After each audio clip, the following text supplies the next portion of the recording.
Alright, what's up guys, it's Posy again.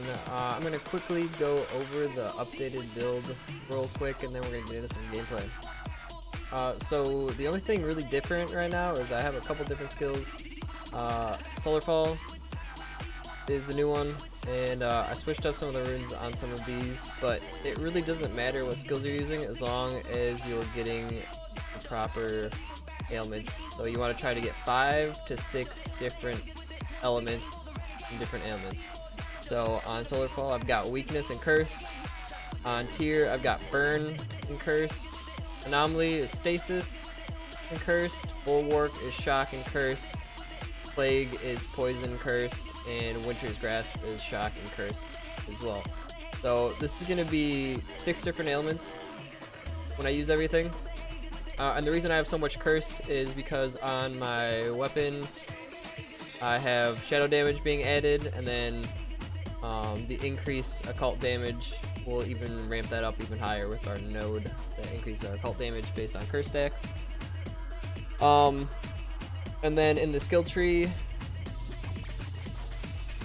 not a lot different here. I spec'd out of Branded Burst, 10 hit points, and ended up moving my line out to the outer ring here, out of the screen area. I put it over here into the red, and each of these nodes gave me 12.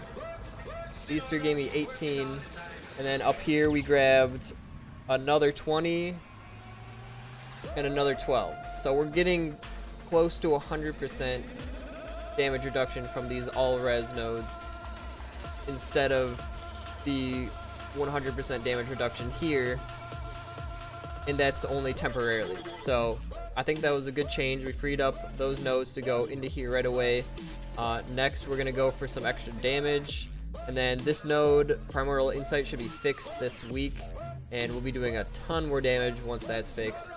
Doing crits on all of our ailment damage. It'll be fantastic. So that's the passives. Skills, I'll go quickly over the runes, the rune choices.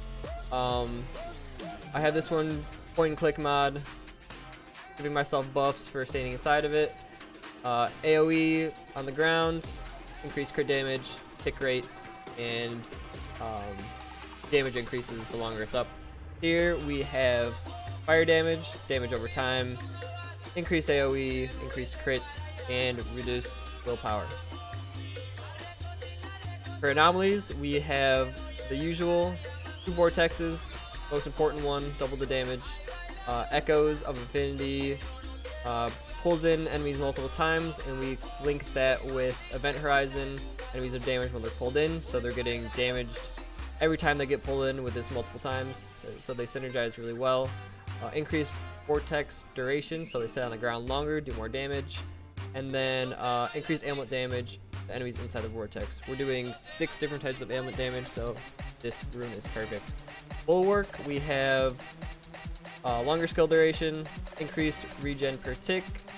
It's doing damage now as an AoE, increased healing rates, reduced willpower cost. We get resistance buffs. This is the huge one. It follows you around. You don't have to try to stay in it, and then reduces the cooldown. So we're using it pretty much every time it's off cooldown. We almost have it up all the time.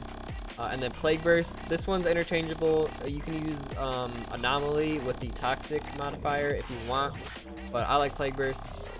Poisonous Clouds, increased damage, increased explosion damage for each ailment stack. So we're doing a bunch of ailment stacks. That's huge. Increased crit damage, increased crit chance, increased AoE, and ailment damage and chance.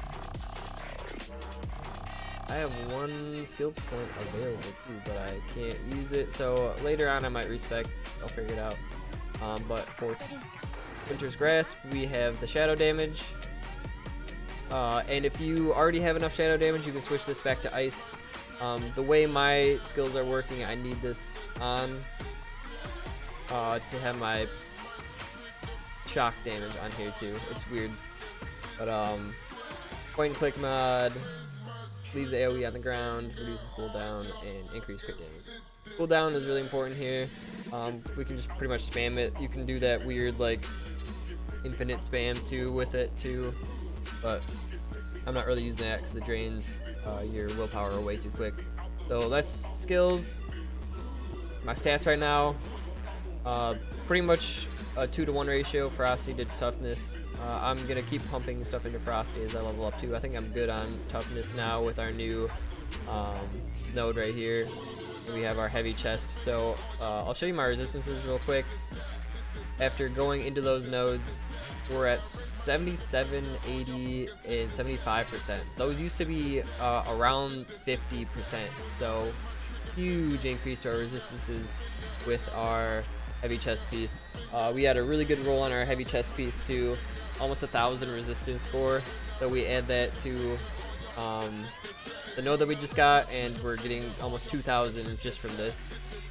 And I have a lot of health gems on for defensive, and I'm using lightning, toxic, and spell crit damage on my weapon. Put whatever gems you need in here to get your ailment damages correct. So your skills, your weapon, the rest of your gear, and your gems will all affect what your ailments will be. So make sure to do that according to your personal needs. Alright, so let's get into some gameplay real quick. This is RIP 151, or Expedition 151.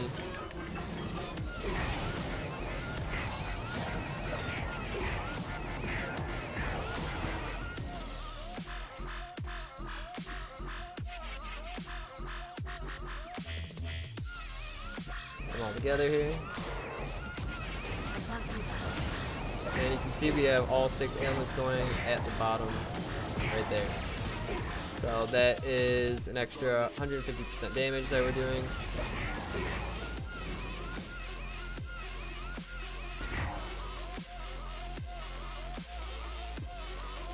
I need a breather.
How to catch my breath.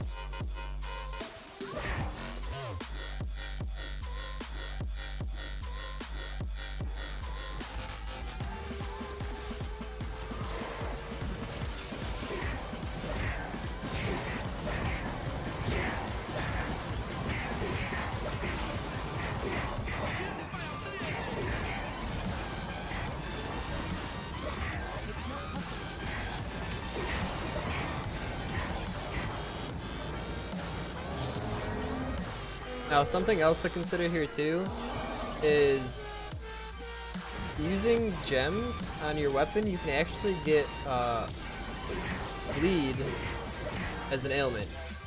And so at one point I did have 7 different ailment types going, but I had to do some really weird stuff with the type of skills I was using to get all 7, and the playstyle was just really funky for me.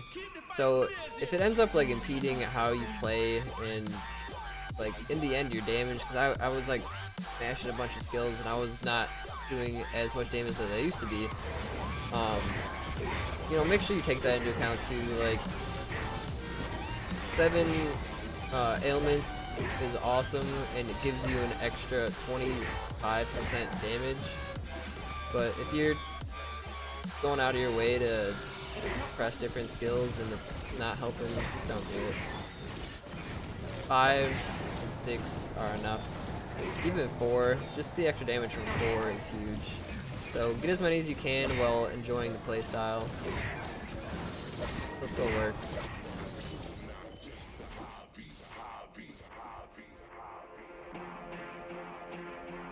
Alright, so hopefully we get lucky with the boss modifier roll here. I've gotten very unlucky with the last couple with like tough, regenerative, unstoppable, and those are super annoying because they have increased health and then they regenerate pretty quickly, so the fights end up taking way longer. Alright, let's see, what does he have? He's got regen, but he's not tough, so that's a little helpful.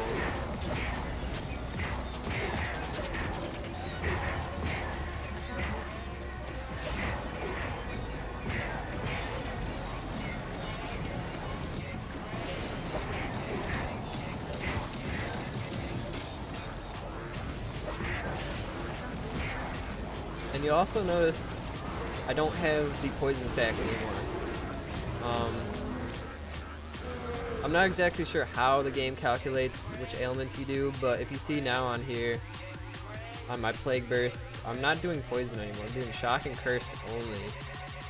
For some reason, it boosts my lightning damage at a certain time. Now I'm back to poison and curse. I'm not exactly sure what is boosting my my lightning. Like, I have it on my weapon, but it doesn't start off boosted, so I don't know if it's like being boosted with the increased occult damage or what, but it happens sometimes, so watch out for that too. So that'll be it for the gameplay and the updated guide. I hope you guys enjoyed it. Let me know how it's working out for you guys. Let me know if you have any comments about the nodes on the tree. Someone mentioned something earlier about some survivability, and it, you know, helped out with my decision making here, going from here to here. So let me know. See you guys.